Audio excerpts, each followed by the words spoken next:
Kita akan bahas tadi apa yang disampaikan oleh 5 penelpon kita. Ya. Ada satu hal dari beberapa hal, yakni disiplin masyarakat. Ya, betul. Nah, saya menjadi ingat apa yang dikatakan oleh peraih Nobel namanya Gunnar Myrdal. Gunnar Myrdal itu mengkategorikan Indonesia itu termasuk ke dalam soft state. Artinya negara yang lembek. Nah, salah satu ciri dari negara yang lembek itu adalah apa? Disiplinnya parah.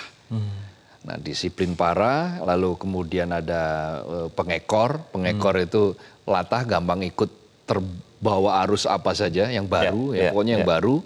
Nah, itu akan rentan sekali terjadi seperti itu. Nah, yang paling utama adalah dilihat dari tingkat kedisiplinan.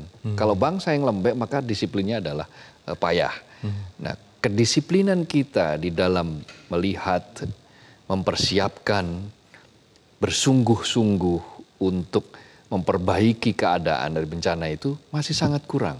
Bukannya tidak ada, tetapi masih sangat kurang dan belum menjadi bagian terbesar dari komponen bangsa ini. Ini termasuk evakuasi, termasuk penataan ruang dari masing-masing penataan ruang, kita. Bayangkan, tadi Rory sudah mengatakan sudah ada aturannya.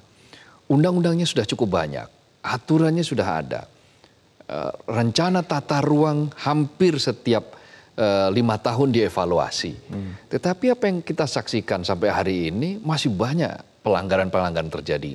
Apakah itu pelanggarannya secara tata letaknya, ada pula yang pelanggaran dari sisi bangunannya, izin mendirikan bangunan pun juga bisa disulap. Ya. Banyak hal-hal yang mental koruptif yang akibatnya kemudian menjadikan kita sebagai bangsa yang tadi itu. Bangsa yang lembek, bangsa yang lemah disiplin, akibat lanjutannya ya, ketika terjadi bencana maka kita tidak siap. Nah, salah satu hal juga yang kemudian it takes two to tango, tidak hanya masyarakat tapi juga pemerintah daerah terkait dengan IMB, terkait dengan aturan tata ruang. Nah, ini tadi penelpon-penelpon kita ingin ada penegakan aturan, tidak hanya dari pemerintah pusat tapi juga pemerintah daerah dong. Ya, pemerintah daerah memegang peran yang sangat penting. Tadi di awal saya katakan anggaran untuk kebencanaan saja, politik anggaran mereka masih meletakkan anggaran penanggulangan bencana pada sisi yang sangat minor. 0,002 dari idealnya 1%. Nah, ini kan sebuah paradigma yang terlihat sekali.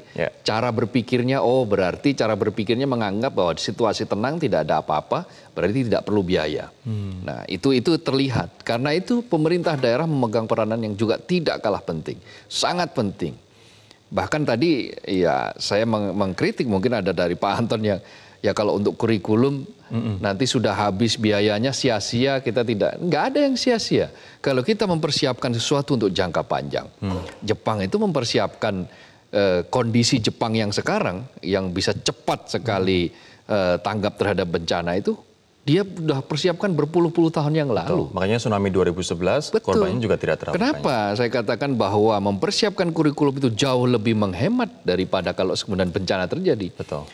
Angka dari statistik menunjukkan sepanjang 2005 hingga 2015, artinya 10 tahun ya, bencana di Indonesia itu sudah menghabiskan uang sebesar 640 triliun lebih.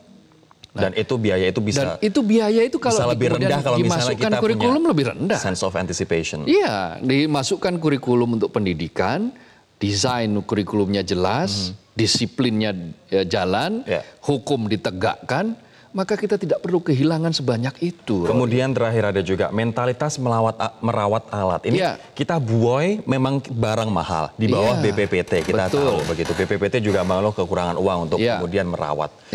Tapi kita juga sebagai masyarakat misalnya juga harus tanggap dong Bang bahwa itu adalah alat untuk kita pakai bersama-sama. Yuk kita jaga bersama-sama. Kenapa mentalitas ini belum muncul? Iya begini, mereka melihat teladan ya. Tidak banyak teladan di Republik ini yang bisa mereka lihat. Misalnya begini, mereka melihat contoh di sebelah sana ada tindakan melawan hukum, aman-aman saja. Tindakan orang mengambil keuntungan dengan cara yang tidak benar, termasuk dengan cara mencuri alat-alat yang sebetulnya penting untuk kebencanaan.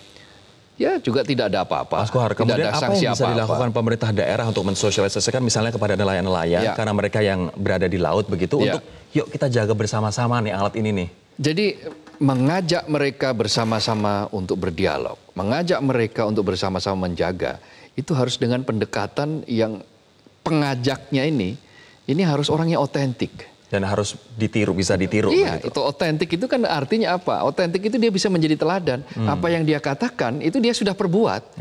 Gitu loh. Ketika dia mengajak sesuatu, ayo jaga ini, ayo tegakkan hukum, ayo kita saling merawat. Tapi dia sendiri tidak merawat, dia sendiri korup misalnya, maka pemerintah ngomong doang kamu. Gitu.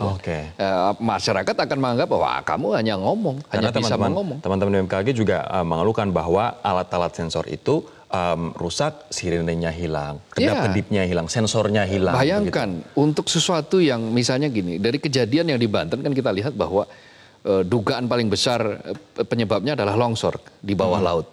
Nah, longsor di bawah laut itu sebetulnya bisa terdeteksi dengan teknologi. Dengan sekian menit sebelumnya longsor bisa terdeteksi, lalu kemudian sinyalnya dikirim, ya kan? Sinyalnya dikirim, sehingga apa? Masyarakat bisa siap-siap untuk evakuasi.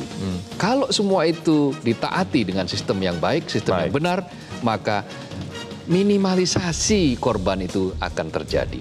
Intinya adalah tadi saya kembali bahwa wakafa bil mauti wa'idho. Dan cukuplah kematian itu menjadi nasihat.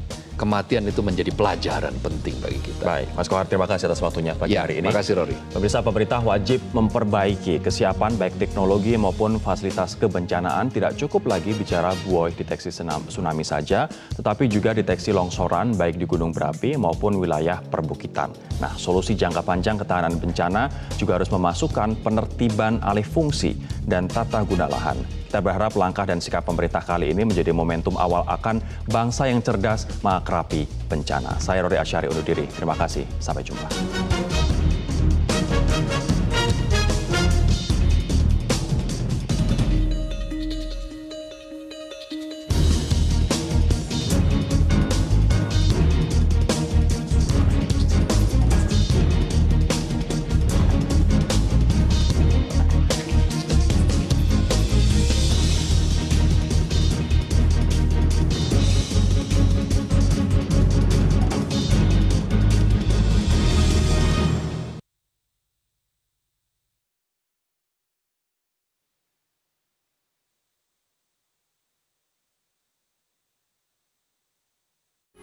Metro TV, knowledge to elevate.